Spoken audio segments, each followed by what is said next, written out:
Dr. Alan Reed was a respected geology expert, while I was just a rural woman with only a high school education. We had been married for 40 years, and for 35 of those, Alan had been unhappy with our marriage. After his sudden death, I finally gained control of the remote and of my own time. Every day, I watched the meaningless soap operas Alan used to mock.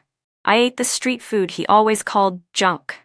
On my 65th birthday, I ordered myself a durian crepe cake and celebrated my first birthday that truly belonged to me.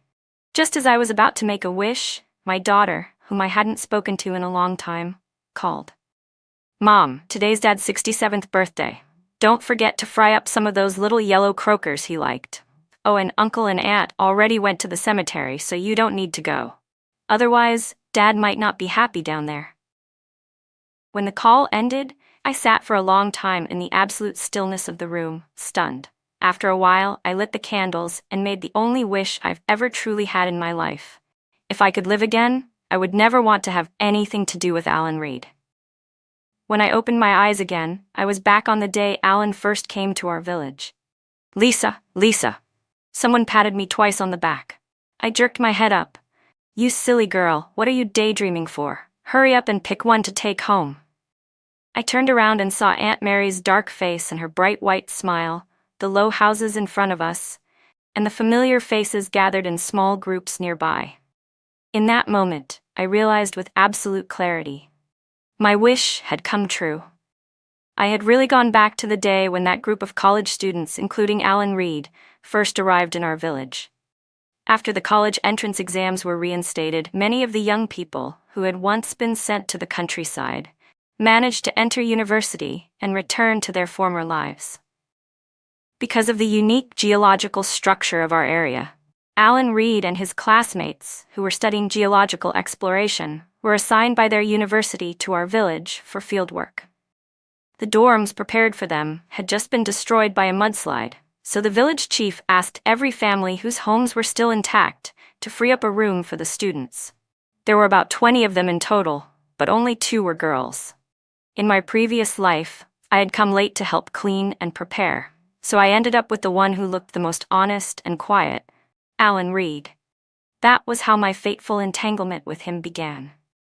Now, seeing the 2 female students being claimed by enthusiastic village aunts, I hurried over and grabbed Aunt Mary, who lived next door. "Auntie, my dad's still out getting supplies and won't be back for a while. Can you let this sister stay with me instead?" Aunt Mary hesitated, but didn't refuse. "All right, but you should ask if she's okay with it." The girl Aunt Mary had chosen was named Lucy Miller. Unlike the other girl whose face I barely remembered, Lucy would later become Alan Reed's colleague for decades. When the rumors about Alan and Sharon White spread all over the institute, Lucy had stood up for me, speaking out on my behalf. True to her straightforward personality, Lucy didn't refuse. After a brief introduction, she picked up her luggage and followed me home. Even though decades had passed, I had walked this road home countless times in my dreams. The joy and sorrow of being given another chance stirred quietly in my heart. After settling Lucy into the room I had cleaned and prepared, I sat in the small, shabby shop and drifted into my thoughts. "Excuse me, can I get a bar of soap?" The voice from my memories sounded again. I froze and looked up, straight into the eyes of a much younger Alan Reed. When I just stared at him silently, he waved his hand in front of my face. "Hi." The scent of soap mingled with the damp air. I snapped back to my senses, picked up a bar of soap from the counter, and handed it to him. "What's your name? Have we met before?" Seeing the confusion and curiosity in Alan Reed's eyes, I kept my expression cold. "There are plenty of people who look like me. My name has nothing to do with you." Alan gave an awkward smile, then left, glancing back at me every few steps as he walked away. From the moment I heard his voice, my heart had been beating unevenly. I was terrified that Alan, like me, had also been reborn. But then I remembered what he had said the day before he died. "Lisa Green, the biggest regret of my life is marrying you. You ruined the future I should have had with Ava." Thinking about that, I figured if he really did have memories from the previous life, maybe it wouldn't be such a bad thing after all. Because of a heavy rainstorm, the road connecting our village to the outside world was washed out. It wasn't until the third night that my father finally came back, bringing a new shipment of goods. After greeting Lucy Miller, he called me into his room. "I heard a few of those college boys who came this time are pretty good looking," he said. "You'd better seize the opportunity, try to settle something before they leave." My mother had passed away early. My father turned down 7 or 8 women who wanted to become my stepmother, and raised me on his own. Maybe because of that, he always saw me as a child. Or maybe he just couldn't bear the thought of me marrying and leaving home too soon. But after all the girls my age in the village had married and had children, he started to worry about my marriage. The new marriage law had just gone into effect at the beginning of the year, and I had only turned 22 months earlier. During that time, my father had every matchmaker from miles around, but he didn't like a single man they introduced. In my previous life, because Alan Reed was staying in our house, my father happened to return from a supply trip and saw him helping me clean the yard. When he learned that Alan was educated, capable, and came from a city household, with an older brother serving in the military, he became very interested. After that, he started creating opportunities for us to be alone together. Alan had never been in a relationship before, and during his stay in the village, he fell ill once. I was the one who took care of him the whole time. Not long after his group returned to school, Alan brought his parents to our home to propose. For the first few years after our marriage, things were actually quite good. Alan was charming and attentive. Every day after work, he'd bring me some small gift. When our daughter was born, he was overjoyed, calling me the heroine of the Reed family, since his parents adored little girls. But everything changed after Alan went on a geological expedition that lasted 6 months. He came back looking worn out and distant, and often locked himself in his study. He no longer told me stories about his fieldwork, and when our eyes met, I could see emotions there I couldn't understand, complex, heavy, and unreadable. Noticing how little he was eating, I worried about his health. I dug up our once flower-filled yard and turned it into a vegetable garden, even keeping 2 chickens in one corner. To enrich the soil, I tried to find fertilizer, but when I couldn't, I began composting at home. That single act caused an uproar in the residential compound. It was the first time Alan and I had ever fought. I didn't understand what I had done wrong. Everything I did was for his health. Not until I met Sharon White in person did I begin to understand. After Alan was transferred to a new department, Sharon came to our home once. She knocked on the door while I was fertilizing the vegetable patch in the yard. My 4-year-old daughter ran to answer it, and when she didn't come back, I knew something was off.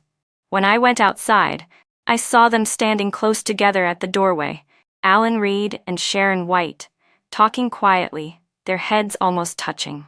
Even though decades have passed, I can still clearly remember that day. Sharon White was wearing a simple white dress, her hair in 2 braids. The breeze lifted the faint fragrance from her body, washing away some of the unpleasant smell in the yard. Suppressing the strange feeling in my chest, I wanted to invite her into the house, but before I could even speak, Alan Reed covered his nose and grabbed Sharon's arm, pulling her back a few steps. "Can't you smell how awful it is here? And you still want to invite someone inside? Aren't you ashamed?" My daughter covered her nose too. She wanted to come closer but hesitated, whispering shyly, "Mommy stinks, but Auntie smells good." That was the first time I truly understood what embarrassment felt like, what humiliation really was. And I finally realized why Alan had been so angry about me composting in the yard. It wasn't about the smell at all. He thought I had embarrassed him in front of the other families, that I'd made him lose face. He regretted marrying me, a coarse, simple woman from the countryside. But I had done all that for his health. I had worked myself to exhaustion just to grow fresh food for him, and in the end, all I got in return was his disgust. "Dad," I said, "I heard the food factory in town is hiring soon. I'd like to give it a try. I'm not in a hurry to get married." Our village had one of the best living conditions in the area. Thanks to my father's years of connections and savings, he had opened the first and only general store in the village. We never worried about food or money. Unlike most parents who sent their children out early to earn wages, my father wanted me to find a good husband, someone stable and dependable, because he didn't want me to suffer hardships after marriage. But what he could never understand was that sometimes the pain in your heart is far worse than any physical struggle. As expected, the moment he heard I wanted to get a job, his first reaction was disapproval. "We don't need you to make money. You're not getting any younger. If you keep waiting, people will start talking." 6 years after I married Alan Reed, my father died in an accident on his way to visit me. Around that same time, I learned the truth about Alan's improper relationship with Sharon White. Grief and anger consumed me, and in my emotional collapse, I lost the baby I was carrying. The damage to my womb meant I could never get pregnant again. In this new life, seeing my father's face filled with warmth and concern made the reality of my rebirth hit me harder than ever. I stepped forward and buried myself in his arms. "Dad, life is long. I don't want to get married too soon. I want to see how far I can go on my own." After a long silence, my father finally agreed to let me try. In my previous life, I didn't understand much. I thought graduating from high school was already a good education. But after spending a lifetime as a housewife, I realized that strength only comes from yourself. No matter what I wanted to do, I still needed to keep learning. It was true that I wanted to work at the food factory, but what I didn't tell my father was that once things settled down, I planned to enroll in night school. Lucy Miller's older sister worked at the food factory, and through her, I learned about the factory's hiring requirements and testing process from previous years. Time passed quickly, and before I knew it, I had been back for nearly 20 days. That afternoon, Lucy came running home, visibly flustered. Seeing how anxious she was, I immediately asked what was wrong. "One of the male students suddenly has a fever," she said breathlessly. "I brought some medicine with me when I came here. Let's see if any of it helps." Before I could respond, Lucy grabbed a small bag and hurried out the door. A bad feeling crept into my chest. I glanced at the calendar, and sure enough, it was the exact same day that Alan Reed had fallen ill in my previous life. Back then, I had already started to develop feelings for him, thanks to my father's constant encouragement. That morning, I had noticed something was off the moment Alan woke up. The first time around, my father and I had rushed Alan Reed to the hospital together. But this time, Alan was staying at old Grandma Zhang's house in the village. She was elderly and lived with her unmarried, disabled son. Both of them struggled to take care of themselves, so of course they didn't notice when Alan fell ill. Pulling my gaze away from the calendar, I forced myself to put the thought aside. When Lucy Miller came back later, she brought up Alan's condition herself. "Good thing the villagers had experience," she said. "They realized he'd been bitten by a rat. The doctor said if we'd been even a little later, getting him to the hospital, it might have been too late." Although I resented Alan, it wasn't to the point where I wished him dead. I just listened quietly, treating Lucy's account of the day as something to pass the time. The next day was the food factory's recruitment day. I got up early and went into the city. After finishing the written exam, I walked around for a bit before heading home in the afternoon. When I saw Alan, I was taken aback. He was standing at the bus stop waiting, his face pale and his whole body weak and unsteady. As soon as I got off the bus, I gave him a quick glance, then looked away and started walking home. But Alan's next words made me freeze in place. "Lisa, you came back earlier today, didn't you? You knew what was going to happen to me. Why didn't you warn me? Do you have any idea I almost died yesterday?" I turned to look at him, puzzled. "Are you talking to me? Who's Lisa?" Before Alan met Sharon White, he used to call me Lisa in a soft, affectionate tone, but after he fell for Sharon, he stopped using it altogether. From then on, he either called me by my full name, Lisa Green, or addressed me coldly as Mrs. Reed. When I looked at him, confused, and asked what he meant, he didn't believe a word I said, but he couldn't explain why either. He could only stand there, watching helplessly as I walked away. After that day, I made an even greater effort to avoid contact with any of the university students except for Lucy. When the food factory posted the written exam results, I went into the city again. Seeing my name on the list of candidates who had passed, I finally breathed a sigh of relief. The interview was scheduled for 2 days later. When I got home, I brought some pastries I'd bought in the city to Lucy's room to thank her and her sister for their help. She accepted them awkwardly, her cheeks slightly pink. "Lisa, you're too polite. Tomorrow I'll call my sister and ask her what to expect during the interview." "That's exactly what I was hoping you'd say," I told her with a smile. What I didn't expect was that when Lucy made that call, Alan Reed overheard her. On the morning of the interview, he intercepted me on my way to the bus stop, blocking my path. "Lisa Green, why are you pretending you don't know me? Things weren't like this last time. You've never worked a day in your life? You won't be able to handle this kind of job." Alan's voice was loud enough to draw attention from the people already on the bus. Feeling all those curious eyes on me, I frowned and shoved him back. "Are you out of your mind? What nonsense are you talking about? If you keep harassing me, I'll call the police and report you for indecent behavior." In those days, being accused of harassment was a serious crime. Even though Alan hadn't actually done anything inappropriate, my firm tone and the presence of so many witnesses left him no way to defend himself. People who had assumed Alan and I were close immediately changed their expressions. Seeing that, Alan could only swallow his anger and step aside, watching as I boarded the bus and rode away. Later, someone must have mentioned the scene to my father. When I got home, he said, "Don't worry, sweetheart. I went to speak with Alan's supervising professor. As long as I'm around, no one will dare bully you." I hadn't been afraid at all, but hearing him say that still filled me with warmth. Maybe being given a second chance was heaven's way of rewarding me a little extra. I passed the interview smoothly and completed all the paperwork for my new job. The food factory had dorms for employees, but new hires weren't eligible to stay there yet. Fortunately, with Lucy Miller's sister helping me, I managed to rent a small room near the factory. The rent was cheap, and even after paying for it, I still had plenty left from my monthly salary. Once everything was settled, I called my father to tell him my new address in the city. The moment I hung up, I went straight to the night school to enroll. As soon as I signed my name on the admission form, I felt lighter, as if the invisible thread that had bound me since my rebirth had finally snapped. I had officially stepped onto a completely different path from my last life.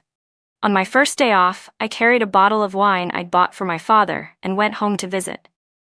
When he saw how different I looked, radiant and full of energy, he was so happy that he had a couple of extra drinks. After I washed the dishes and came out into the courtyard, I saw him leaning back, gazing at the moonlight. "Do you see that?" he murmured softly, as if speaking to my late mother. "Our daughter's grown up, don't worry, as long as I'm still here, I won't let anything hurt her." Lucy, who was leaning against the doorframe, heard him and whispered to me, "Your dad's the most devoted man I've ever met. I hope someday I can find someone who loves me that much."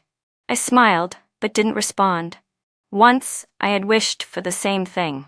That's why I'd been so happy when Alan Reed and I first confessed our feelings for each other, so sure that love would last forever. And when I later discovered his betrayal, I had refused to believe it. Even though my father's devotion to my mother had made him the subject of gossip for years, I'd grown up surrounded by that kind of love and loyalty. Never once did I imagine that my own marriage would crumble so quickly after it began. In my previous life, I'd been bound by marriage for decades. This time around, I swore I would never let myself fall into the same trap again. I thought that once Alan finished his internship, our paths would finally diverge for good. But one evening after my night school class, I ran into him by chance at the school gate. The moment he saw me, he strode toward me. "You're still going to class? Lisa Green, what are you trying to do?" Because I'd stayed behind to ask the teacher a few questions, most of the students had already left. With no one around to see us, Alan dropped all pretense of restraint. "Just admit it," he demanded. "You were reborn too, weren't you?" I didn't understand why a man who had spent the final day of his previous life regretting marrying me would still be so obsessed with this question. But now that I had a steady job and a clear goal for my life, I decided to end things cleanly once and for all. "Yes," I said calmly. "So what? You regretted marrying me in the last life, and I regretted marrying you just as much. Since we've both been given another chance, you should go chase whatever it is you missed out on." instead of trying over and over to make yourself matter to me." Alan froze for a long time before finally speaking again, his voice shaking. "How can you say that? What right do you have to regret marrying me? I never made you work a single day. I provided for you, fed you, sheltered you. You never suffered a bit. You're just a country woman who never even went to college. And yet my students called you professor's wife. You got your reputation and your comfort because of me. What right do you have to regret it?" Alan's face turned red with anger, his neck stiff with pride.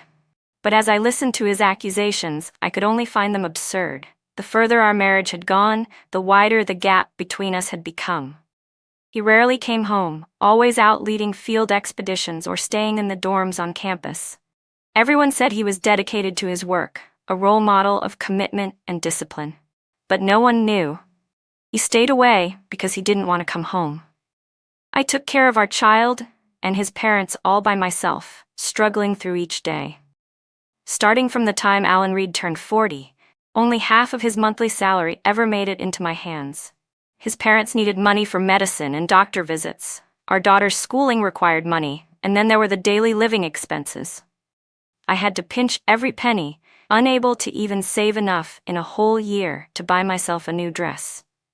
In my previous life, the day after Alan's affair with Sharon White became public gossip, my father died in an accident. Then, after I lost the baby and damaged my health, Alan's parents forced him to kneel at my hospital bedside and swear that I would be his only wife in this lifetime. Maybe the rumors made life difficult for him at the university, or maybe guilt finally caught up with him. But Alan agreed. After that, he never mentioned Sharon's name again. To avoid suspicion, Sharon even applied to transfer to another department. But when Sharon's husband later passed away, Alan secretly rekindled his relationship with her behind everyone's back. He gave half his salary to Sharon and her child, and he spent all his spare time with them. Our daughter was only 4 years old when she began to understand that her parents' relationship was falling apart. When she turned 17, she saw it for herself. The father who said he was too busy to attend her birthday dinner was sitting in a restaurant with a young boy. A boy only a few years younger than she was. Even after being caught, Alan didn't try to hide it. He claimed self-righteously that he was only helping Sharon and her son get through hard times, accused me of being petty, and said I was poisoning our daughter's mind with unhealthy thoughts. Meanwhile, he left me to care for his aging parents alone, calling it my duty as a daughter-in-law. If it hadn't been for the kindness his parents had shown me, if I hadn't seen how devastated they already were after losing their eldest son, I might have taken my daughter and left long ago. The first year, Alan started giving half his salary to Sharon. Life for the rest of us, his parents, our daughter, and me, became unbearably difficult. Alan's older brother had died during a mission while shielding his comrades. His widow took half of the compensation money and remarried with their child. The other half of the pension, Alan persuaded his mother to hand over to him under the pretext of needing it for research. At our hardest time, the 4 of us spent a whole week eating nothing but thin porridge, so watery you could barely see a grain of rice, and coarse corn buns. Meanwhile, Alan and Sharon were seen dining in a state-run restaurant, enjoying full meals every day. That New Year, Alan finally came home after being gone for months. Seeing no decorations, no festive air, and me wearing the same faded clothes I'd washed to the point of turning white, he scolded me in front of his parents and our daughter for being incapable of managing a household. Alan's father grabbed his belt and started hitting him, while our daughter cried and poured out how hard and miserable our year had been. His mother cursed him furiously, her voice trembling with anger and grief. I stood there expressionless, meeting Alan's eyes evenly. That was the first time I ever saw guilt in them. Maybe it was because I still longed for a peaceful family, or maybe it was the influence of my father's patience and loyalty. But when Alan finally apologized, I softened again. And just like that, we spent a lifetime together. I don't know when it began, when the daughter who once despised Sharon started to stand on the same side as Alan. I only remember the first time I heard her yell at me, saying that I made both her and her father ashamed. My heart shattered. Alan had always looked down on me, saying I embarrassed him, that I was a burden. But what hurt most was that even the daughter I had raised with my own hands began to resent me, saying I was small-minded, only caring about our little home, unlike her Aunt Sharon, who wherever she went was confident, admired, and radiant, the kind of woman she wanted to become. My husband didn't love me, my daughter despised me, and I, disgusted with them and with myself, forced myself to keep going. I refused to divorce Alan Reed. I wanted him and Sharon White to spend the rest of their lives unable to stand openly side by side, no matter how much they longed to. After briefly revisiting that muddled, painful past life, I felt a chill settle behind my eyes as I met Alan's stunned gaze. I was your family's maid. Looked down on, ordered around my whole life. You think I should be grateful for that kind of trash existence? Without waiting for his response, I turned and walked away, ignoring whatever else he shouted after me. From then on, my days fell into a steady rhythm. Work, study, rest. It had been decades since I'd last studied, and I'd forgotten most of what I'd learned in high school. But I refused to give up. I believed in myself. Outside of working hours, I didn't waste a single minute. If I wasn't reading, I was doing practice exercises. I had no intention of staying at the food factory forever. My goal was to earn and save enough money to bring my father to live in the city. During my breaks, I quietly gathered information about prices, rental costs, and potential business spots. There was an open market not far from the factory, an ideal place for my father to set up a small stall. Life in the village wasn't bad, but in my last life, my father had never truly known comfort, even to his dying day. Now that I had another chance, I refused to waste it. I wanted to change his life, to let him see more of the world beyond our small village.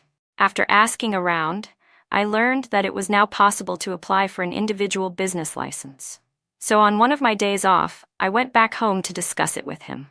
At that time, the government neither supported nor prohibited small private businesses, so to be cautious, I wanted to see if he could find someone to help with the paperwork. When I told him my plan, my father was silent for a long time. Worried he might not agree to move to the city, I decided to play my strongest card. Dad, I said, I'm planning to take the college entrance exam next year. I've been going to night school every day.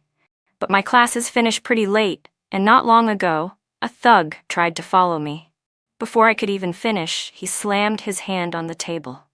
Then we're going, no question about it. My daughter's out there working hard to build a life. How could I hold her back? Tomorrow, I'll go with you to the city, and we'll get that license taken care of. My father had once been a soldier, and even after leaving the army, he stayed in touch with comrades working in different fields. Hearing him say that, I knew the battle was half won. He'd already decided to move to the city. At first, my small rented room was barely big enough for one person. But now that my father was on board, I started looking for a larger place. I asked around through my coworkers and found one near Lucy Miller's home. While I was negotiating rent with the landlord, Lucy happened to see me. Lisa, are you moving here? She asked excitedly. I nodded. Yeah, that's the plan. Her face lit up. That's great. Now I can come by and talk to you all the time. You have no idea how much gossip I've been saving up with no one to share it with. People back then were generally more reserved. They kept things bottled up. Lucy, 2 years older than me, had already shared plenty of stories back when she stayed in my home, mostly about her classmates and her sister. She'd said her sister didn't like listening to her chatter, and she couldn't find anyone else to talk to. Without Alan Reed in my life, everything seemed to move forward so smoothly. My father successfully obtained the business license, and by the 5th month since I'd returned to this time, he officially moved in with me in the city. He didn't shut down the small shop in our village, though. Instead, he left it in the hands of someone he trusted to manage it. He already had plans of his own. Once the license was in place, he wanted to rent a small storefront and start fresh in the city. My father had retired from the army through a business discharge, and when he left service, the government gave him a small sum of money. Over the years, he had managed that money carefully and resourcefully. So when it came time to open a shop in the city, he at least had some confidence. But after asking around and learning about the high rent prices for storefronts and the challenges of doing business in the city, his enthusiasm began to fade. That was when I handed him all the money I had saved and told him my plan. "Dad, don't worry too much about the money. I'm planning to leave my job. That way, we'll have enough to start the shop, and I'll also have time to help you." My father was skilled with his hands, and with what I'd learned from my past life, I suggested that he start with a small snack shop. The concept was a bit ahead of its time, and with affordable prices, the shop immediately drew people's attention. That the business might interfere with my studies, my father hired someone to help once things stabilized, urging me to focus entirely on preparing for my exams. During this period, Lucy Miller brought me plenty of gossip, among them news about Alan Reed. "Remember that guy who got bitten by a rat?" she asked one day. I nodded silently. Lucy continued, "No idea what's gotten into him. A while ago, he insisted on joining a newly formed geological exploration team in the neighboring province. He'd only been there for less than a month before he suddenly demanded to come back. Our teacher had originally arranged a good position for him, but now every time his name comes up, the teacher just shakes his head." The place Lucy mentioned happened to be Sharon White's hometown. So, it seemed Alan was trying to recreate his past, planning to meet Sharon earlier this time. But for some reason, he ended up coming back instead. A few days later, Lucy shared more gossip, and piecing it together with my memories from my previous life, I finally understood the full story. In my last life, when Alan met Sharon, he was already somewhat accomplished. Sharon, ignoring the fact that he was married, had approached him willingly, hoping to secure herself a better life. But in this life, Alan was nothing more than a freshly graduated college student. No power, no money, no influence. When he found Sharon, she happened to be walking with another man. Alan didn't think much of it, assuming Sharon would still act toward him as she had in the past, gentle and charming. What he didn't know was that the man was Sharon's childhood sweetheart. Alan's sudden intrusion ruined their rare chance to spend time together. When he tried to persuade Sharon to leave with him, she refused, and both she and her companion harshly rebuked him. Alan believed Sharon just didn't recognize him yet, that she hadn't seen the brilliance he would one day show in his work. So, when Sharon officially joined the exploration team, Alan approached her again, trying to make a grand impression. But this time, Sharon reported him to their supervisors. The newly formed exploration team was small, and everyone there knew one another. Naturally, they couldn't stand Alan's arrogance or self-importance. He was ostracized to the point where he could no longer function there, and eventually, his university instructors had to transfer him back. That winter, several snowfalls blanketed the city. The roads were icy, and everyone walked carefully to avoid slipping. Worried that my father might fall on his way to pick me up, I told him not to come, and that I'd walk home with a classmate who lived nearby. After class that day, I heard people whispering that someone was standing outside the school gate, nearly frozen solid, refusing to leave. My heart tightened. I feared it might be my stubborn father. I hurried outside, pushing through the crowd. When I caught sight of the man standing there, snow piled thickly on his shoulders, I exhaled in relief. It wasn't my father. I was just about to head home when I heard someone call my name. I turned around, and to my shock, that half-frozen man was struggling to walk toward me. When the figure was about 2 meters away, I finally recognized the ice sculpture. It was Alan Reed. Snow had gathered thickly on his shoulders, and even his eyebrows and eyelashes were crusted with ice. "What do you want now?" I asked coldly. Hearing the chill in my voice, Alan rubbed his face hard, his breath shaky. "Lisa, please. Let's talk." It was freezing out, and the last thing I wanted was to waste time on him in the cold. I didn't even bother to look at him again. I turned and started walking home. Alan tried to step forward to grab my hand, but the ground was slick with ice. He slipped and fell hard, sliding several feet before coming to a stop. Some passers-by rushed over to help him up, but he could barely stand, clutching his waist with a grimace. "Lisa Green," he stammered through chattering teeth. "Aren't you going to help me?" But when he looked up, I was already gone, so far down the street that not even my shadow was visible. The next day, night school was closed, so I went to help out at my father's snack shop. Lucy Miller came by after work, bringing her usual gossip. "Remember that classmate who got bitten by a rat?" she said with a grin. Guess what? He's in trouble again. He fell and broke his tailbone. He's in the hospital right now. I remembered hearing the loud thud the night before and had guessed Alan must have slipped. I hadn't expected the fall to be that serious. Lucy went on. Honestly, that guy must have some kind of bad luck following him around. A person that unlucky either offended something supernatural or there's something wrong with him. I'm definitely keeping my distance from now on. Her words caught my attention. In my last life, Alan had been despicable in love, but brilliant in his field. His colleagues and students all respected him. If this life's Alan had followed the same path, humble, steady, focused, he would have reached the same heights again. But ever since the rat bite, he'd changed. During fieldwork, he constantly interrupted his teachers, always showing off and contradicting them, completely different from the modest young man he used to be. He'd even made a fuss about joining another exploration team, and then pulled strings to get himself transferred back. Many people were fed up with him. In my previous life, Alan had become one of the most respected geological experts in the country, a man at the very top of the field.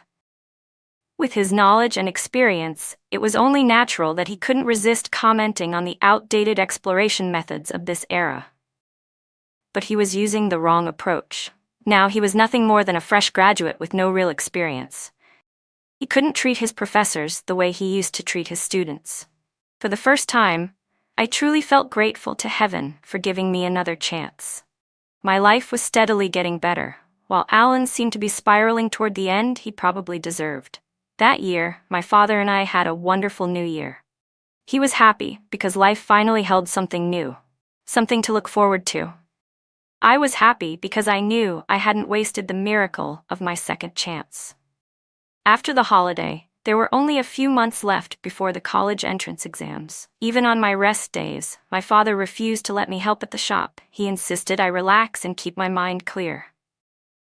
One day, while wandering around the city, I passed by the house I'd lived in for so many years in my previous life. When I looked up, my eyes met those of a woman stepping out the front door. It was Mrs. Reed, Alan's mother, much younger than I remembered her. At that time, Alan's older brother was still alive, and she looked healthy and at peace. I quickly looked away and kept walking without a word. Night school lessons were particularly advanced. When the teachers couldn't answer certain questions, I turned to Lucy instead. She explained them far better than anyone at the school. Maybe it was because I had poured everything into studying, but up until the exams, I didn't see Alan once. With Lucy's help, my grasp of the material grew stronger and more confident. During the 3 days of the college entrance exam, I felt almost detached, as if I were floating through it all. Only after I finished the final test did it truly hit me. I had actually done it. I had taken the college entrance exam. Back when Lucy Miller took the college entrance exam, she'd been remarkably good at estimating her own score.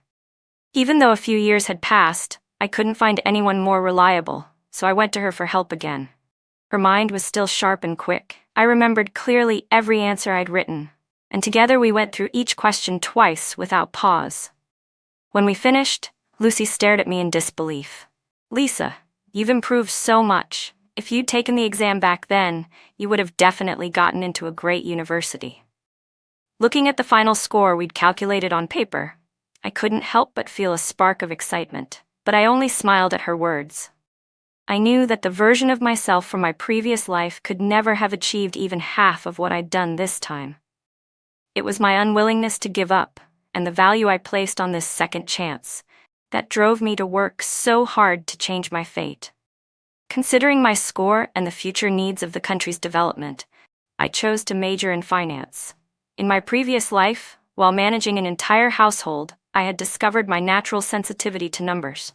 This time I had intentionally focused on math and practiced relentlessly, and I realized I truly had a talent for it. Money wasn't the most important thing in life, but after years of being humiliated and held back because of poverty, I had become determined to make enough so that my father and I could finally live the kind of good life we'd never even dared to dream of. After submitting my university application, I turned my attention back to my father's snack shop. After observing the customers for a few days, I noticed we already had quite a few regulars, so I began helping him create new menu items. One afternoon, while I was cleaning up, someone asked if we still had any food left to sell. I looked up and froze for a second. It was Mrs. Reed. I quickly put on a polite smile. "I'm sorry, we've sold out for today." Her eyes lingered on me, filled with the same mixture of confusion and familiarity I'd once seen in Alan Reed's gaze when he first met me in this life. She opened her mouth as if to say something several times, but when she saw how busy I was, she stayed silent and left quietly. What I didn't know then was that after that brief encounter, Mrs. Reed dreamed about me twice. But every time she woke, she couldn't remember what had happened in those dreams, only the lingering sense of loss when she saw me again. Eventually, I received my admission letter. I'd been accepted into my first-choice university. When my father found out the school was over 500 kilometers away, he was overjoyed, yet reluctant, to see me go. After he helped me settle in, and we stood outside the campus gate, I pointed toward a still-developing street, lined with half-finished stalls. "Dad, what if you moved your snack shop here? College students love street food way more than the neighbors back home. You'd have great business." When my father had first followed me to the city, he'd left our small village store in the hands of someone he trusted. Nearly a year later, it was still running well. Even after paying the employee's salary, he was earning a solid profit each month. That success made him consider my suggestion. It's true, the shop back home doesn't bring in much, and it practically runs itself.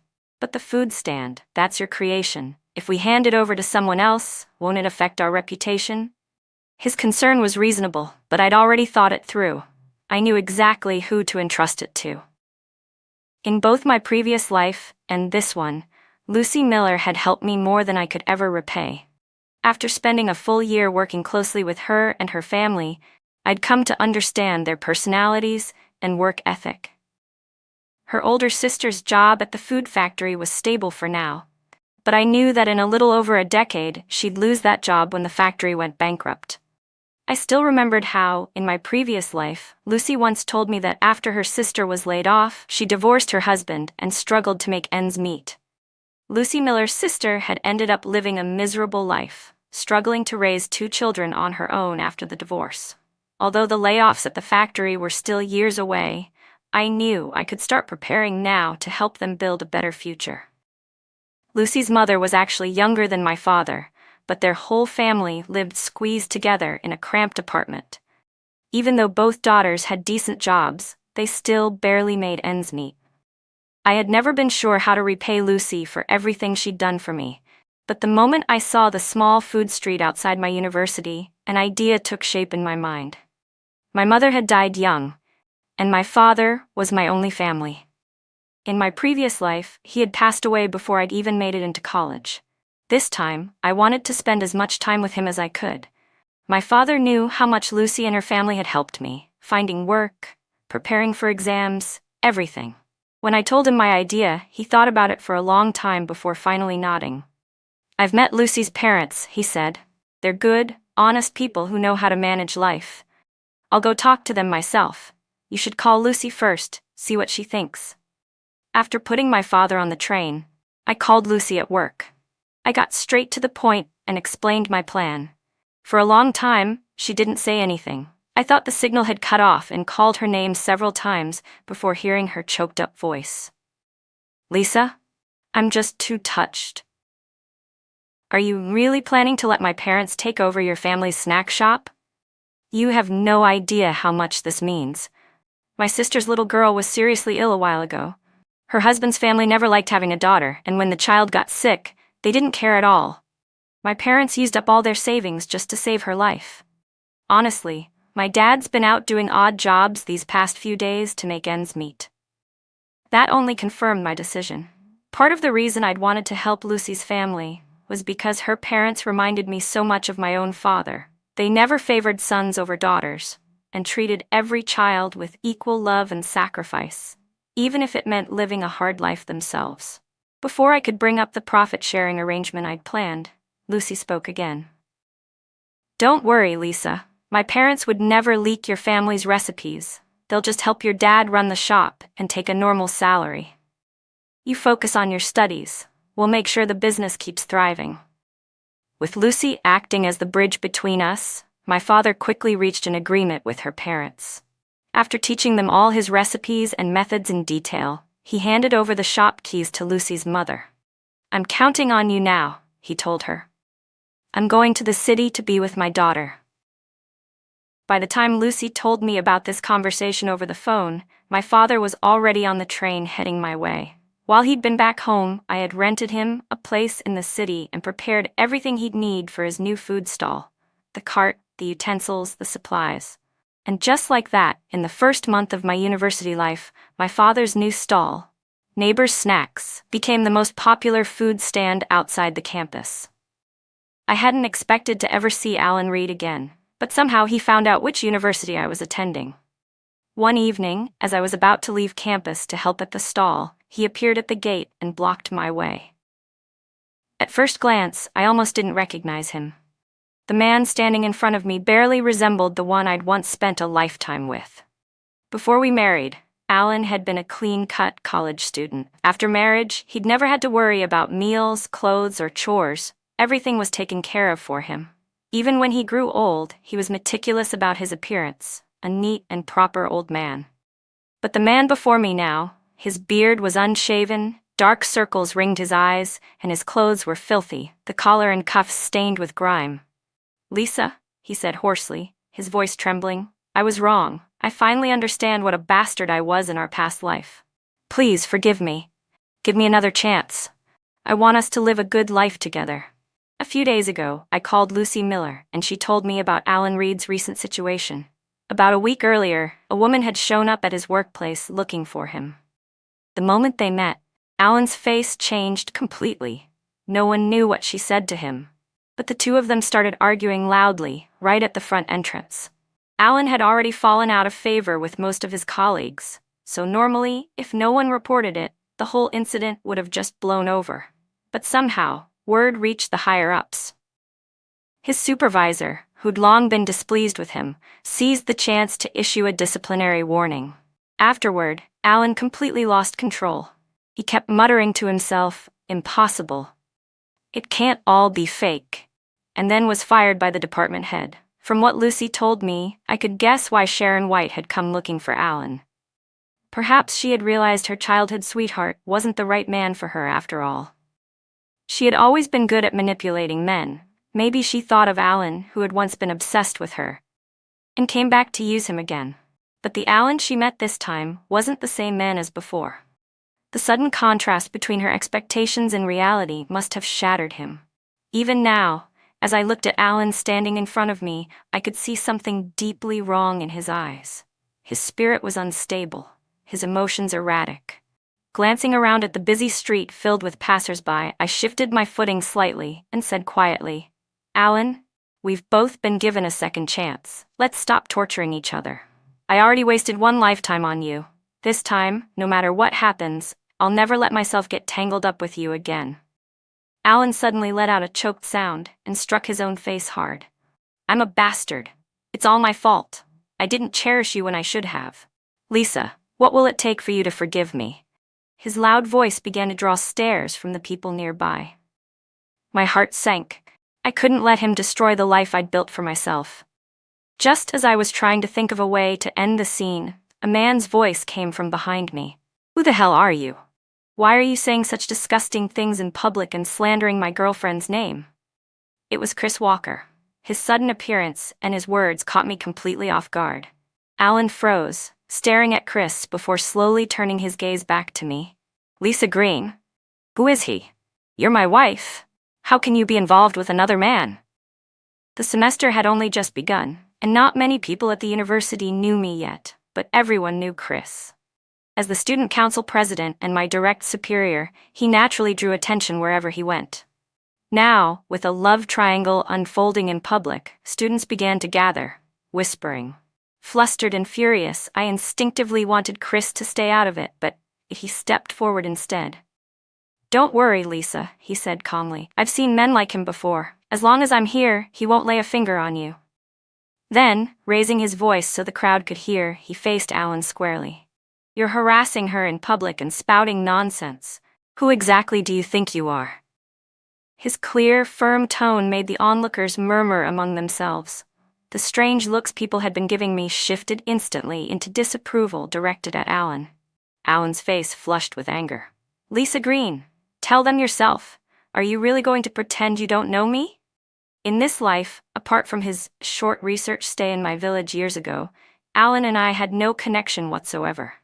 No one here knew that we had once been husband and wife in another lifetime. So I widened my eyes, putting on a panicked expression, and shouted hoarsely, "I don't know you.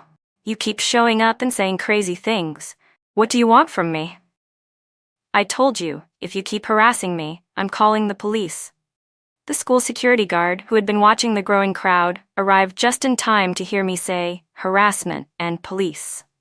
Without hesitation, he turned and sprinted toward the nearby police station. Moments later, 2 officers came running back with him. The moment they appeared, the noisy crowd fell silent. Alan stared at me in disbelief. "Lisa, you're serious? You'd call the cops on me? I'm a professor. You a peasant woman who got lucky enough to marry me. You should be grateful." I didn't need to say another word. The officers had already stepped between us, and the disgusted looks from the crowd said everything that needed to be said. The moment Alan Reed shouted those words, everyone around could tell there was something seriously wrong with him. The police quickly stepped in and led him away from the crowd, but Alan kept turning his head back toward me, shouting at the top of his lungs, "Lisa, tell them to let me go. I'm your husband. You can't do this to me." Chris Walker spoke up firmly, his tone calm but commanding. "As everyone can see, this man's clearly unstable. Nothing he says can be trusted. Please, everyone, don't misunderstand or spread rumors about her." Chris was highly respected on campus, so the moment he spoke, the tension eased. People in the crowd began murmuring their support. "Don't worry, we get it. Lisa's the one being harassed here. Yeah, no one's going to hold this against her. I'll remember that guy's face. If he ever comes back to bother you, just shout. We'll help you." As the crowd gradually dispersed, I watched Chris walking at the back. His composure, the quiet authority in his voice, it made me pause. Then he turned to me, his expression soft but serious. "Lisa, about what I said earlier, what do you think?" I froze, realizing he was referring to the words he'd used to defend me, calling me his girlfriend. My face flushed hot. "I know you were just helping me," I stammered quickly. "Don't worry, I won't take it the wrong way or tell anyone." He shook his head gently, cutting me off. "That's not what I meant." His lips curved into a faint smile, but his gaze held an unmistakable sincerity. "Lisa, from the moment I first saw you, I liked you. Would you let me have the chance to take care of you?" For a moment, my heart stopped. 2 lifetimes, and this was the first time anyone had confessed to me so earnestly. I panicked a little, unsure what to say. My mind went blank. Seeing my awkward silence, Chris smiled again, his voice softening. "You don't have to answer right now. Take your time. I can wait." By my sophomore year, my father had managed to rent a small storefront just across from the university. Around the same time, with the help of my professors and Chris, I started a small side project. It ended up earning me a decent amount of money, quite a lot for that era. When Chris confessed to me for the 3rd time, I finally said yes. Unlike Alan Reed, he respected me. He gave me space to grow and supported me in every way he could. When I was tired, he was there with quiet strength, never demanding, never controlling, just steady,